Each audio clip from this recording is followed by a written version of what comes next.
Munkundire mbasuhuze cyane mwe mwese mudahwema kubana natwe mu makuru n'ibiganiro dukomeza kugenda tubagezaho. Turi mu mugoroba wa tariki 23 y'ukwezi kwa kabiri umwaka wa 2026, ariko turi kwerekeza tariki 24 umwaka wagiye nyamara uracyabihakana. mwaka wagiye nuko wagiye nanjye ndi kubyemera kuko urumva hasigaye iminsi igera kuri 6 cyane n'icyumweru kimwe mbese ubundi urebye ukwezi kwa kabiri kukaba kunaniye. Meze ute? Ndakomeye. Rero tuje kubaganiriza ku makuru agezweho mu karere k'ibiyaga bigari. Mwese mudukurikira turabasuje, abari ku mugabane wa Afrika, ku mugabane w'Uburayi, ku mugabane wa Amerika, ku mugabane wa Aziya ndetse na Oceania.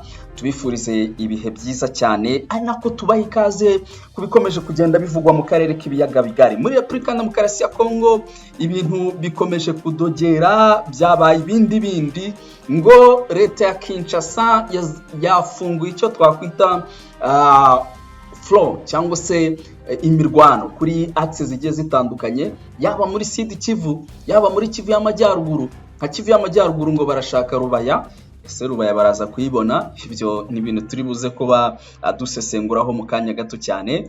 Ariko rero hari inkuru mbonye ngo igisirikare cy'u Burundi muri Repubulika Demokarasi ya Kongo kiri gutabaza, yewe ngo inda zibamereye nabi mu myenda ndetse kugeza kuri ubu ngubu rwose bari kuvuga bati nyamara turaza kuhapfira hano hantu tutishwe n'amasasu gusa, ahubwo n'ibijyanye n'itu tunyamaswa turaza kuba tugira gute tuturangiza. Ariko barimo no kwishyuza kuko ngo bamaze iminsi myinshi badahembwa. Ese ibyo bimeze bite? Ariko nanone Kinshasa irimo irakora ibishoboka byose kugira ngo ibashe kugira gute, ibashe kuba mu by'ukuri yatsinda nguru urugamba, yisubiza ibice bya za Bukavu, yisubiza ibice bya mu by'ukuri bya za Goma n'ahandi hagiye hatandukanye. Hanyuma ikindi kandi barimo kubikora baciye mu nzira nyinshi, harimo kuvugana n'abatavuga rumwe n'u Rwanda, babahaye ikaze muri intambara rwose. Ni benshi barimo kugenda bakira, barimo umuhungu wahoze ari perezida w'u Rwanda Juvenal Habyarimana, uyu yitwa Jean-Luc Habyarimana, herutse kwakirwa rwose arinda umutekano mu buryo bukomeye cyane. Haraza General Kayumba Nyamwasa ndetse n'abandi bagiye batandukanye bagenzi be, ari nako ndimo ndabona barimo no kugenda batora bahitamo abantu bagomba gukorana nabo muri campaign. Bakomeje kugenda barokirita, ubu urimo gushyirwa mu majwi n'uwo bita Badirama wamenyekanye mu myidagaduro. Tayari ngo yari kirotoma yayakubise iryinyo yayashunye n'akazi yagatangiye, ari gutura umubi. Ngaho nguko rero uko bimeze, ibyo turaje tubyinjiremo mu by'ukuri tubabwire uko ibintu bimeze kugeza kuri ubu. Hari n'andi makuru menshi turi buze gucamo, nk'aho umushyitsi wa Museveni yakuriye umwuka mubi hagati ya Uganda ndetse na Sudani. Ikindi kandi Uganda yanze kwitaba inteko ishinga amategeko ya EU ni umuryango w'ubumwe bw'Uburayi. Asu ntifite icyo twakwita rezo. Ni gute igihugu cya Afurika gihamagarwa n'umuryango w'ubumwe bw'Uburayi? Ku ruhande rumwe bafite rezo, ku rundi hari icyo bishatse kuvuga. Ngayo nguko turashe kubisesengura. Hanyuma reka nkwikaze duhere ku yahe makuru kugeza kuri ubu ngubu. Inshamake yari niye nkuru twaheraho. Ikintu kiriho uko byagenda kose turahera hano muri Repubulika Demokarasi ya Kongo. Abariho duhera kuko hari amakuru aryoshye. Urabona 23 bati ntidushobora kurekura iki kirombe cya Rubaya. Ubutegetsi bwa Kinshasa nabwo turagishaka hasi hejuru. Urumva ko ni ibintu bitoroshye, rero abantu babakeneye ayo makuru cyane byihuse. Ndajya nkumenyeshe ko kugeza kuri ubu ngubu hamaze iminsi hari imirwano ivuza ubuhuha, cyane yiganjemo gukoresha icyo bita drone. Utudege tutagira abapilote nitwo Kinshasa iri gukoresha.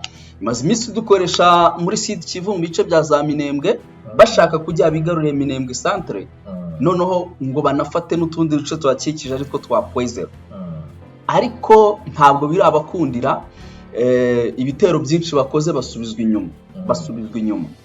Ndetse kuri ubu ngubu bahise bazamuka, nako bahise bajya muri ejo bundi warubyumvaga ko barwaniraga za Kavumu.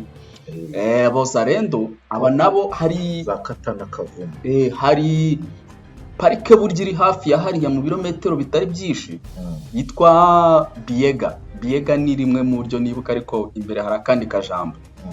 Parike rero buriya baragenda bakihishamo ntibavemo burundu, no kubera ko baba bambaye n'imyenda ya gisivile.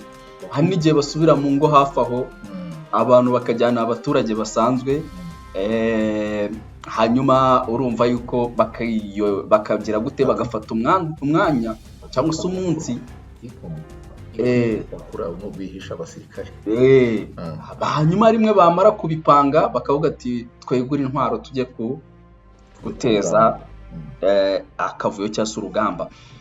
Hanyuma kugeza kuri ubu ngubu ikindi kintu cyabayeho ni imirwano imaze iminsi iba muri Masisi.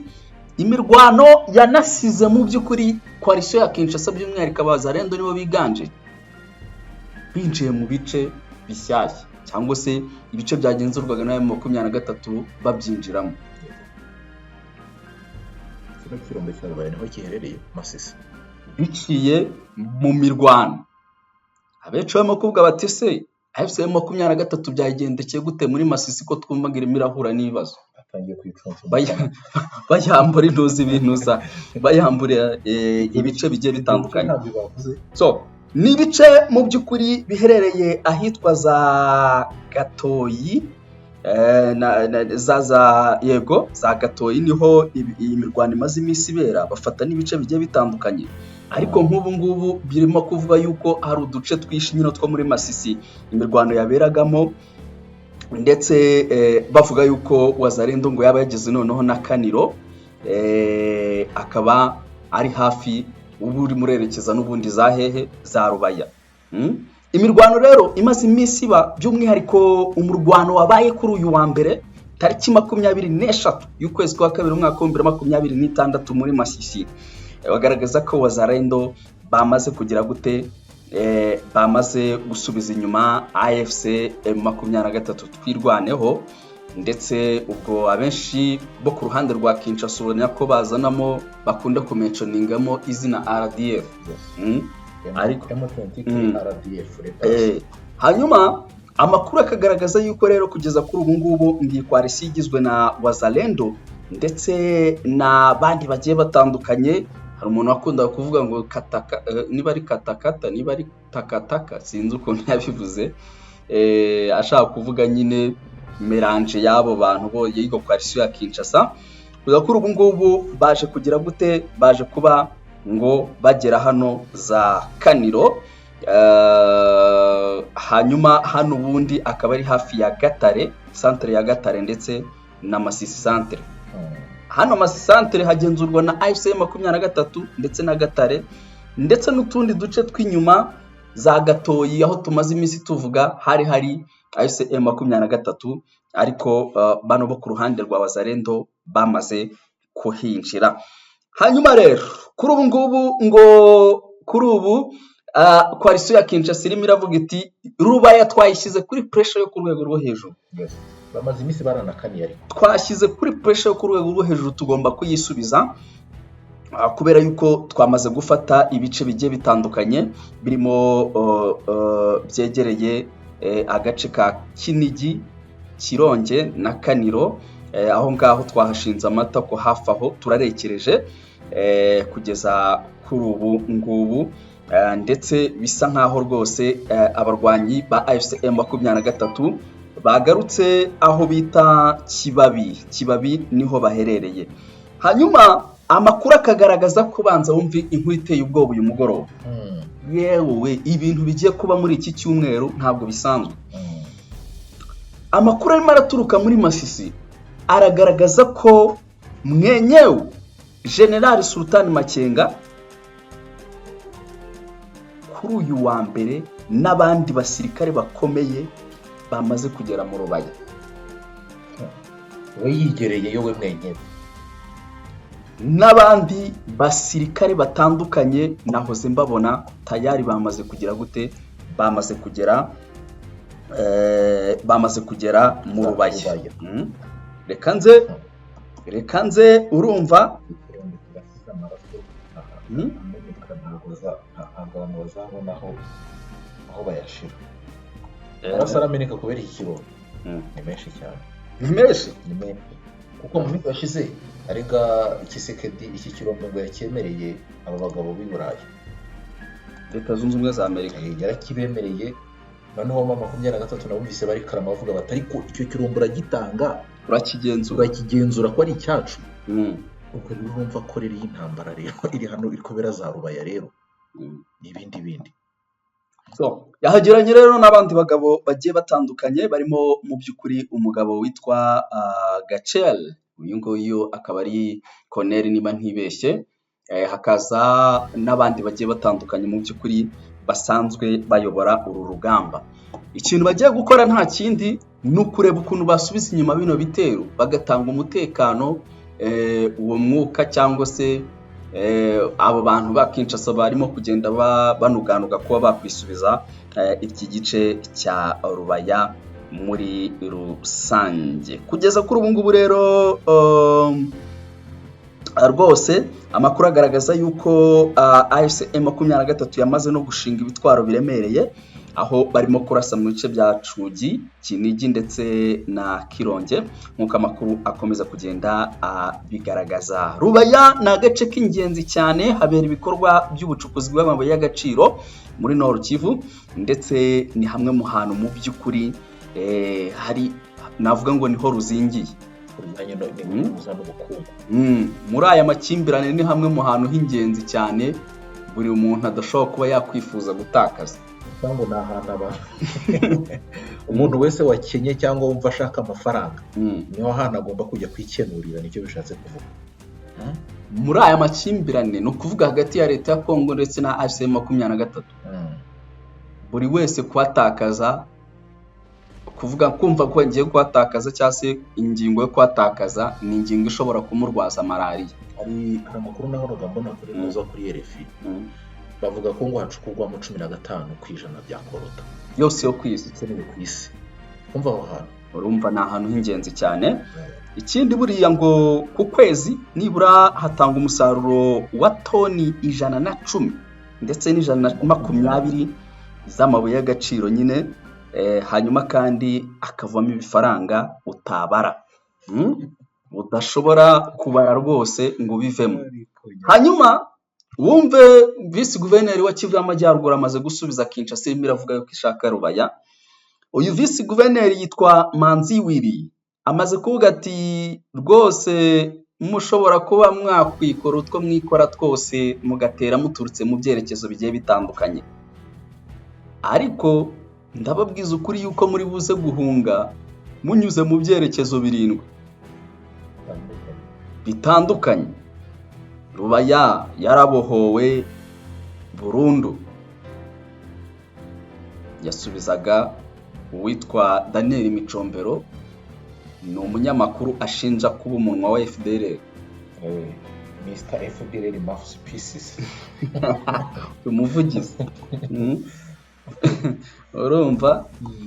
Ngayo nguko. Ikindi nuko kugeza kuri ubu ngubu hirya y'ibyo hari ariko ino nkuru ya Masisi hari amakuru agaragaza ko ngo ba AFC M23 n'ubundi ibi bice yagiye isa nk'isubira inyuma kugira ngo inagire gute ibareke bazemo imbere.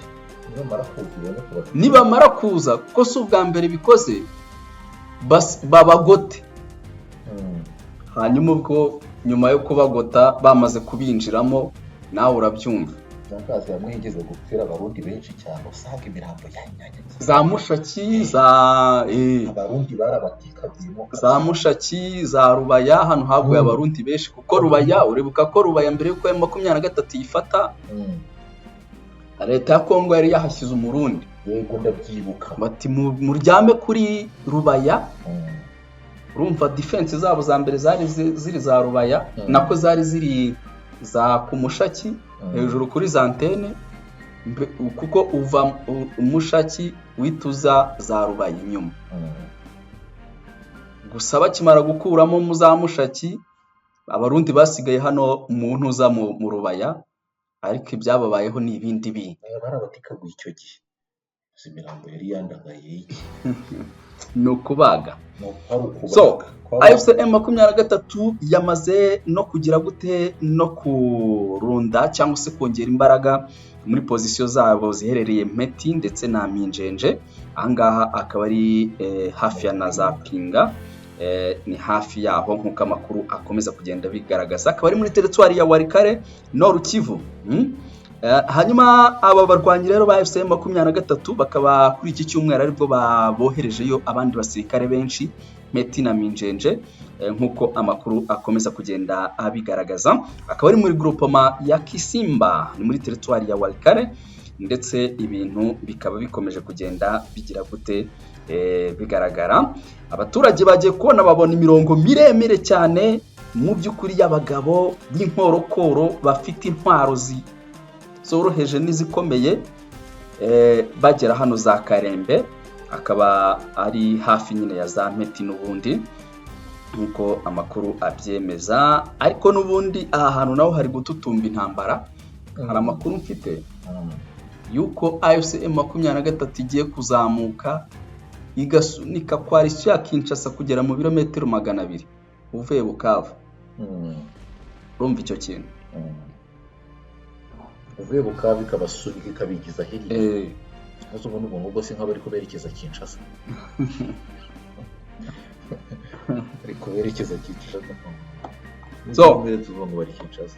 Reka twerekeze ku Murundi. Umurundi ngo imyenda yacu yuzuyemo inda, dushobora kurwara tifusi, niba ari tifusi. Abasirikare ba FDNB bari muri RDC nibo bari gutakamba bavuga gutyo. Ndagira nkumenyeshe ko inda ubusanzwe twebwe twazitaga abafilisitiya. Twazitaga abafilisitiya. Hari ahantu twigeze kwiga muri interina ziradutera zitubana icyorezo, cyane cyane mu bihe by'impeshyi. Niho buriya niho zadufatiye. Nta mazi twagiraga mu kigo y'impuza, kwari ugukoresha y'imvura no kujya kuvoma.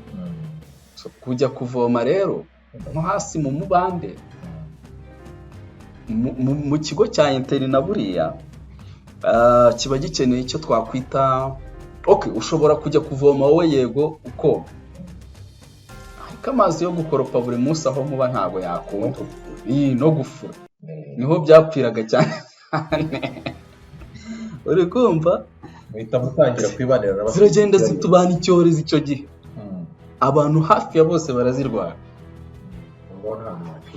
Terime rero ntabwo twakoreshaga nk'inda, ahubwo ni abafilisitiya.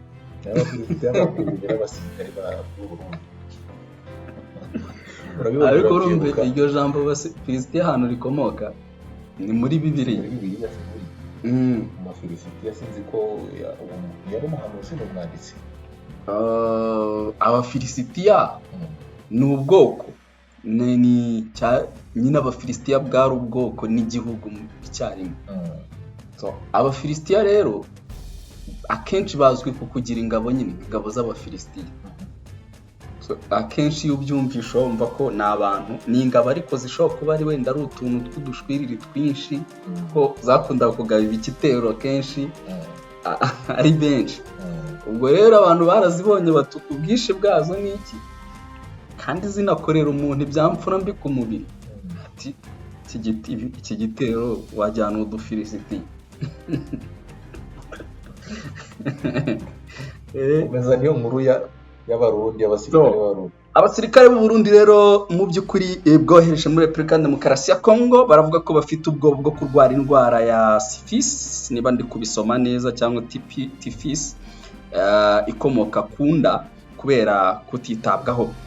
Mu kuba ubusesu indwara y'umujagararo, ahubwo inda zishobora kuba zaba zitera umujagararo kubera kukurya no kwishima no kugira ngo mu kuboza umwaka ushize Uburundi bwaciye zimwe mu ngabo bwari bufite mu ntara ya Kivu y'Amajyepfo mu rwego rw'ibyo bwise kubahiriza amasezerano ya Washington, ariko buza gusiga mu mujyi wa Baraka batayo 3 z'abasirikare.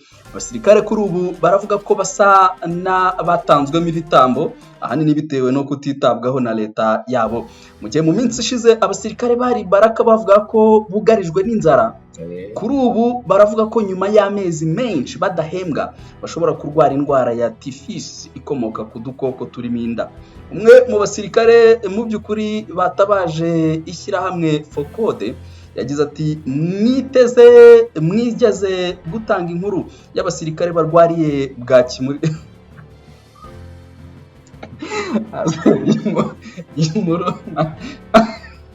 inkuru nta makabya arimo neza, abantu bageze n'ubwo barwara bwaki. ahubwo uzi ukuntu umuntu mukuru kugira ngo azajye kurwara bwaki, ariko ntabwo byaba ari igitangaza.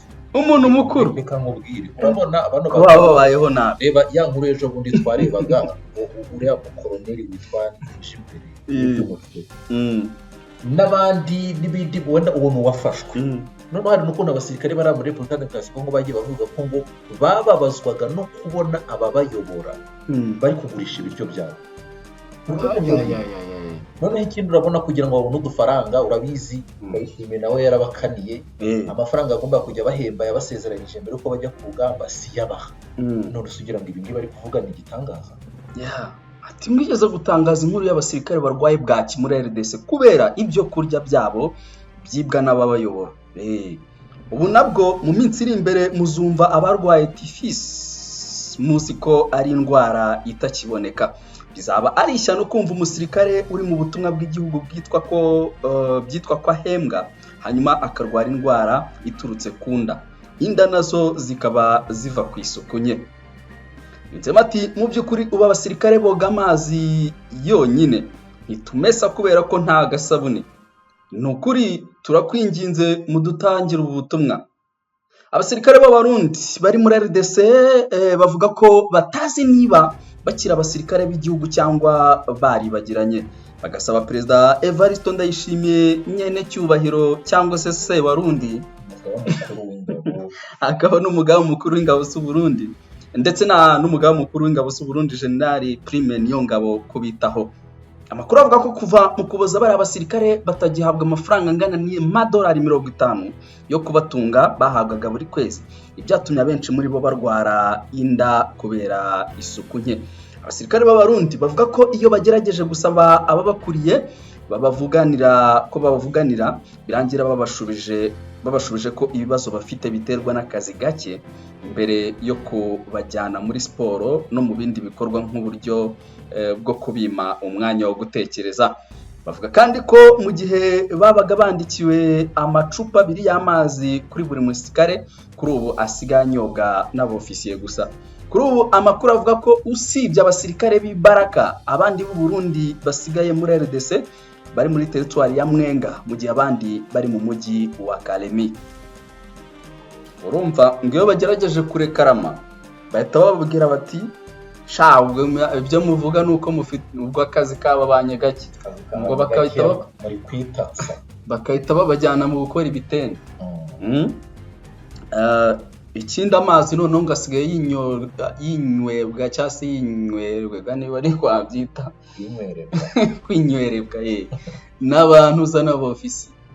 kandi hari igisirikare cyitwa nako hari ikigo cya gisirikare Standhurst muri Ubwongereza, ikigo gikomeye cyane kizamo abantu batandukanye barimo abahungu babiri ba Perezida Kagame, harimo General Muhoozi Kainerugaba umugaba mukuru w'ingabo za Uganda, yego, harimo umwami nako umuyobozi wa Qatar w'ikirenga Sheikh Tamim bin Hamad Al Thani, nawe niho yize. Ni benshi cyane bamaze kwiga muri iriya shuri. Naho zindeba ibyo batoza abantu babo bababwira ati mu gisirikare mu gihe uri komanda ko bigisha nyine bigisha abantu kuvamo ba komanda, abayobozi b'abasirikare.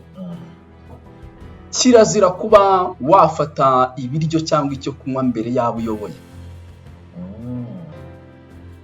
Biragaragara yuko byari bikwiye kuko bari abantu baba bakoze gutya nawe simvuze ko batakoze kubera ko ubundi ubu n'abashinzwe ububareberera yes abari nk'abana bawe yes ni nk'umuntu w'umupapa uri mu rugo n'abana burya wari uzi ko umupapa ashobora kubwirirwa ariko akavuga ati umwana wanjye kano kantu nari kujya reka nkamuhe cyangwa se umumama akavuga ati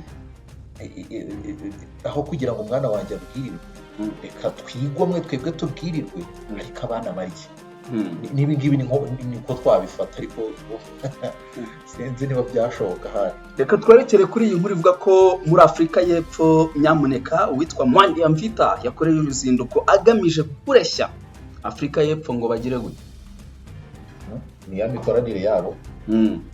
Urabona mu minsi yashize mperutse kubona Cyril Ramaphosa avuga ko ngo ashaka gukura ingabo ze hano muri Repubulika Demokarasi ya Kongo. Ibyo yaba yagiye gushimangira ubutegetsi bwa Repubulika Demokarasi ya Kongo bwifuza ko Afurika y'Epfo yabufasha kubaka igisirikare cyabwo cya FARDC binyuze mu kugira imyitozo n'ibikoresho hashingiwe ku masezerano asa n'ayasinyiwe i Pretoria mu 2004.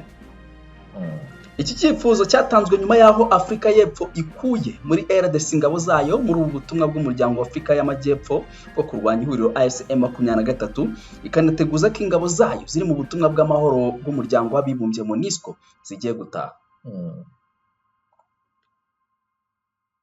So impande zombi rero zumvikanye ku gushyiraho itsinda ry'impuguke zizaganira ku bufatanye bushoboka hashingiwe ku byari bikubiye mu masezerano yo muri 2024 hanyuma zifata umwanzuro ushoboka cyangwa se ushobora kuzashingirwaho hasinywa andi masezerano. Bivuze ngo Afurika y'Epfo ntabwo irabyemera iyi proposal. So muri izi proposal haba harimo na deal z'amabuye y'agaciro bavuga batese nitubafasha ibi twebwe turungukira. Katavuga ati dufite ururombe muri Katanga rwa zahabu tuzajya tubahoho 50% ibintu nk'ibyo ngibyo. So hano Afurika y'Epfo ntabwo nzi niba izaresista cyangwa se niba izavuga iti aya reka tuze cyangwa se niba izavuga iti isomo twabonye twararibonye nyamuneka ntabwo turibuze kuba twagaruka. Gusa hano ho biri likely yuko bishoboka cyane kuko ikintu cyatumye buriya bakura ingabo zabo muri Kongo nuko abasirikare baricwaga noneho muri Afurika y'Epfo bigasakuzwa hakaba pressure ikomeye cyane ku butegetsi.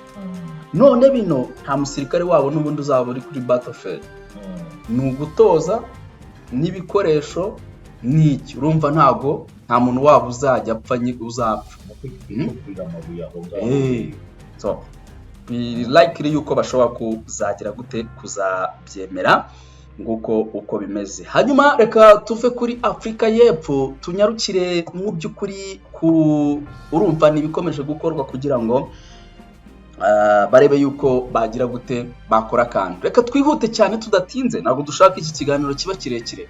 Tunyarukire ku kubabwira yuko leta ya Kongo ikomeje gukora ibishoboka byose nyine mu kureba uburyo ngo yakwikiza M23 ariko amakuru aragaragaza ko gahunda yo kugirira nabi ubutegetsi bw'u Rwanda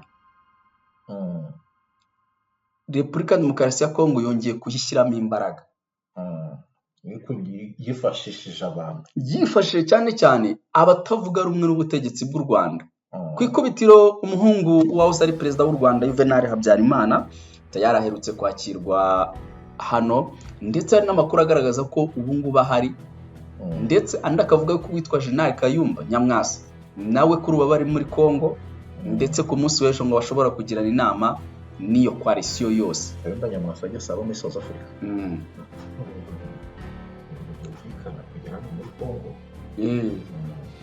Ikindi kintu bakomeje kugenda baninjiza bakora recruitment ari nako batanga agatubutse wa muntu we ku bantu bagiye batandukanye.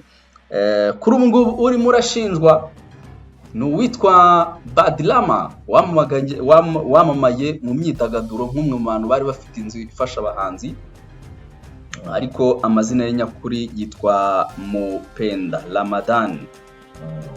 Uyu mugabo rero nibazina wanjye niba ntibeshye gusa yitotombo bona yanje nagiraga ngo yasaze nabonaga iyo atari muzima ntabwo ari umuntu uvuga ibi bintu nkicara nkamwumva nkongera nkamwumva ni ibiki yabaye iki muri iki gitondo. Uyu mugabo yaje guhera ku muryango wa Perezida Kagame kugera ku muturage wo hasi yandagaza kabisa. Cyane rwose. Harimo ibintu twavuga ngo ni ibintu njyewe tutumva kimwe ku byo yagiye atangaza, cyane cyane anenga ngo u Rwanda avuga ko ngo rushobora kuba ngo ari gashoza ntambara, gashobora kuba ari urunyamahane mu karere. Ariko uyu mugabo ndajya mubwira yuko igihugu kitabaye ikinyamahane ahubwo cyapfa nyine cyazimira. Iyi si turimo ni ukurwana byanze bikunze. Mu buzima busanzwe utarwanye no mu buzima busanzwe. Ubu se uyu mugabo arimo aravugira muri Leta Zunze Ubumwe za ariko banza uvuge. Mu buzima busanzwe n'ubundi utarwanye ngo wirwanirire ugira aho uvugire naho ugera. Ndabizi neza ko ibintu byagucanga hano kuri isi ya Nyagasani. Niyo mpamvu uzajya kuri ugasanga intambara z'urudaca ntizibura kubaho hano mu isi. Amerika turajya kumva tukumva ifitanye amakimbirane na Iran, tukajya kumva tukumva Iran na Israel, tukumva u Rwanda na Congo, tukumva u Rwanda n'u Burundi, tukumva n'ibindi bihugu aho muri za Sudan urabizi intambara zimaze imisi ziri kuhabera n'iki niyo za Somalia hose na hehe. Ubwo se urajya kumbwira ngo intambara ni ryari zitazaba? Bivuze ngo rero icyo ngewe mbundi mbona ubuzima ni intambara. Ubuzima ni intambara. So ndajya mumenyesha uno mugabo witwa Badiramesi cyangwa se Badirama yuko ATM se yasaze kakuma ko bagira ngo kari katurubuye. Nama yayi cyangwa disi ntawamenya kuri video z'iki gihe bisaba kwitonda. So uyu mugabo ikintu namubwira ni kimwe, nuko kugeza kuri ubu ngubu intambara nta na rimwe zitazabaho. Ahubwo igihari ni iki, abantu bagomba kwiga uburyo babana nazo. Uburyo mubana nazo ni ibuhe? Ni ukubaka ingufu ku giti cyawe za gisirikare, ku buryo uwukekaho yuko ari tangiye kukunugana uhita umwasa mbere atari yabitekereza kukwegera. Niko ibintu biri gukora mu isi. Uyu mugabo wowe Badira muri Amerika kutarimo urabaza impamvu Amerika yerutse gukora igitero kijya gufata Maduro, perezida w'ikindi gihugu uri ku butegetsi. Uri mu icyo kintu kuki atari byo ari kubaza? Kuki utarimo kubibaza? Ese ntabwo uhora ubona yuko Leta Zunze Ubumwe za Amerika ikora ibitero bigiye bitandukanye mu manywa n'ijoro, ijya kwica abantu hirya no hino ku isi itifuza? None se ni gute u Rwanda rwo ruzakomeza kureberera abantu bifuriza ibyiza? Neze u Rwanda rube igipadiri, ariko iyo mvugo nayo naje gusanga ari ukubeshya kuko n'abapadiri nabo arakugutura ndetse n'Imana babona ibyo bari gukorera u Rwanda. So ibi igiporoporo abo bantu nkaho twarufata nk'ikintu cy'igiporoporo kiri aho.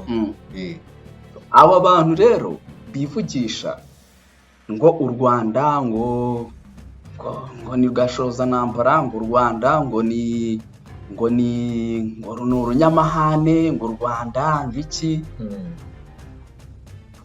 Mbese ukagira ngo u Rwanda barashaka ko rudakora reaction n'imwe, ruba insina ngufi. Mbese insina ngufi si ubwo ngubwo, insina ngufi si ubwo, ibyo by'insina ngufi ntabwo bigezweho, nta mwanya bifite mu isi rwose. Buri wese azagaca yikomo ko yishakiye, nta mwanya bifite.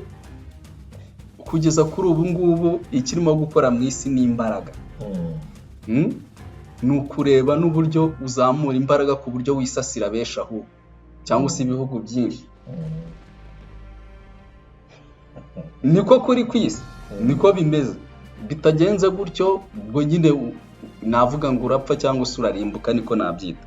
So rero uyu mugabo yaciye igikuba nyine agira gute, agira gute agaya cyangwa se anatuka, yego kuko yanatukaga no ku babyeyi no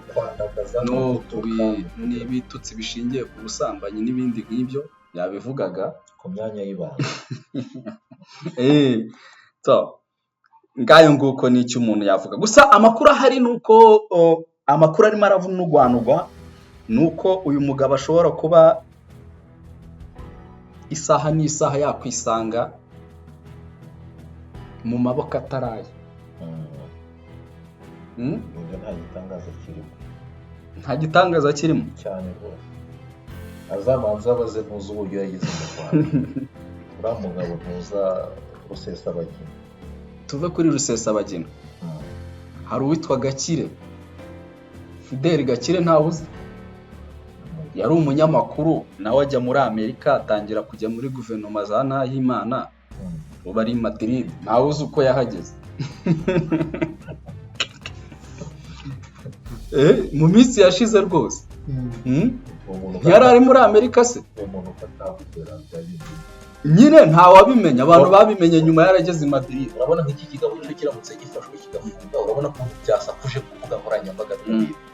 Abantu bahita babimenya ako kanya, ariko ngo sinzi impamvu atamenye kubera ko ibintu nk'ibyo. So uyu rero amakuru arimo aravugwa, bamwe barimo kunariza bavuga bati gihari ni kimwe, baraza bagakora ziriya live maze bazisoza mukabavugaho nk'iminsi 2 ikurikira. Uyu ni uwitwa Dr Dash, ukunda gusesengura amakuru y'umutekano cyane.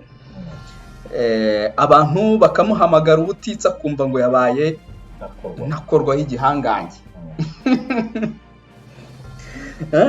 Ikiba nyuma murekera kumuvugaho, telefone zigahagarara, mukanibagirwa kabaho, depression igakora akazi kayo, ukatangira kuvuga ati ya attention ko ntayo nkibona.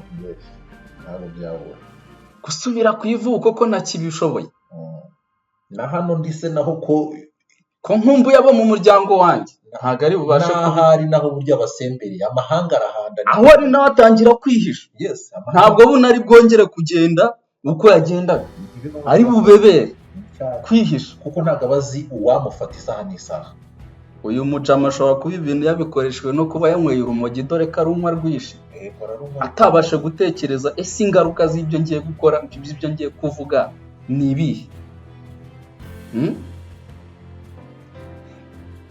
Urumva niruza kumushiramo araza gutekereza kabiri.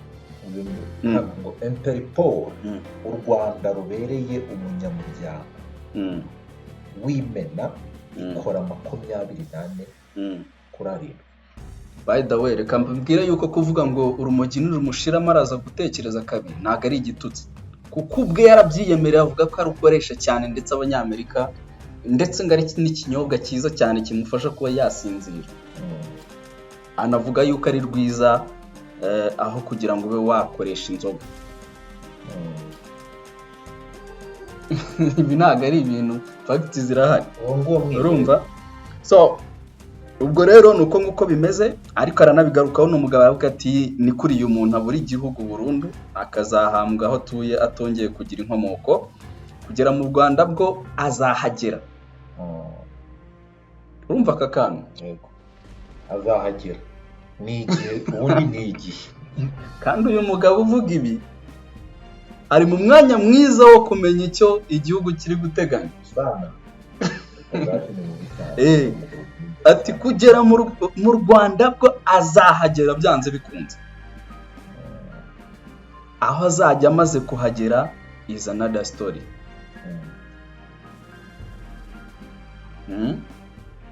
Urumva aho ngaho kuri tekinike bigenze bite? Ntabwo biri gukunda tekinike. Hari hajemo akabazo gato. Birakemutse se?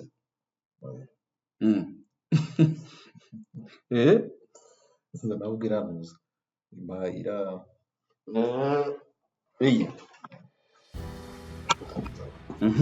So nguko uko biteye rero nicyo kintu gihari kugeza kuri ubu ngubu.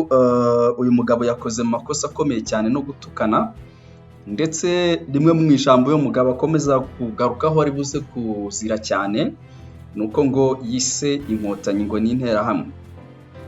zinda nini. So uyu mugabo rero urumva ko rwose arasa guhura n'ibibazo bikomeye cyane. So reka tube tumuvuyeho hanyuma twerekeze ku nkuru za nyuma. Inkuru za nyuma ni izi ngizi zivuga yuko kugeza kuri ubu ngubu Uganda yanze kwitaba inteko ishinga amategeko ya EU. Guverinoma ya Uganda yanze kwitaba inteko ishinga amategeko y'umuryango w'ubumwe bw'Uburayi ngo isobanure ibibazo byavuzwe mu matora y'umukuru w'igihugu yabaye kuwa 15 Mutarama umwaka wa 2026. Mu cyumweru gishize nibwo abagize inteko ishinga amategeko bahamagaje ambasaderi wa Uganda muri EU Miriam Black kugira ngo asobanure ibirego by'uko aya matora aheruka yabayemo ubujura bw'amajwi. Kuva amatora y'umukuru w'igihugu ya Uganda yarangira ndetse akegukanwa na Perezida Yoweri Kaguta Museveni, Robert Kyagulanyi uzi nka Bobi Wine yakomeje kuvuga ko yibwe ndetse asaba EU kugira icyo ikora nayo ihamagaze uhagarariye Uganda. Ariko uranyumvirara umwopoza arimo aratakambira abanyaburayi yewe. Ibyo biba biteye inkuru ziseseme. Buriya ni ukuvuga ngo muri iyi minsi uri kujya kure ugasanga ikintu kiri kudukoresha ninda twamaze kurenga ibintu byo kuvuga ngo reka dutekereze rimwe dutekereze kabiri, ahubwo ugasanga iyo nda niyo iduhise dushira imbere. Urumva atimi ku bukoroni turumva ni nko kwimika ubukoroni. Icyiza nuko ambasaderi yanze kujyayo. Hanyuma ikindi kandi mu bigaragara waruzi yuko umwe mu bagabo bo muri Sudani bari kurwana kuri ubu ngubu yakoreye uruzinduko muri Uganda. Yitwa Mohamed Hamdan Dagalo, umuyobozi w'umutwe wa Rapid Support Force RSF uri mu ntambara n'ingabo z'iki gihugu. Ndetse kugeza kuri ubu ngubu Sudani yatangaje ko ari igitutsi ku burenganzira bwa muntu n'abanyasudani. Ati ko mwakiriye uno mugabo uri mu ntambara ni igitutsi. Itangazo Minisiteri y'Ububanyi n'Amahanga ya Sudani yashyize hanze ku cyumweru tariki 22 Gashyantare 2026 yamaganye uruzinduko rw'uyu mugabo uzwi nka Hemedti ndetse n'ibiganiro yagiranye na Perezida Yoweri Kaguta Museveni. Ushatse twasoreza ukadusoreza aha, ahubwo turi bukomeze kugenda dukurikirana tubabwire uko ibintu bimeze kugeza kuri ubu ngubu rwose kugeza kano kanya. Hanyuma Igoma ndabona abantu bo muri AFCM 23 bagaragaye bashyingura umugabo witwa Mensie Atanazi Kahanya, akaba ari yarahoze ari directeur provincial wa administration ya Nord Kivu. Reka mbashimire cyane. Hanyuma mu by'ukuri ndakomeza kugenda cyase turakomeza kugenda dukurikirana amakuru agiye atandukanye mu by'ukuri y'ibikomeje kugenda bivugwa 5 kuri 5.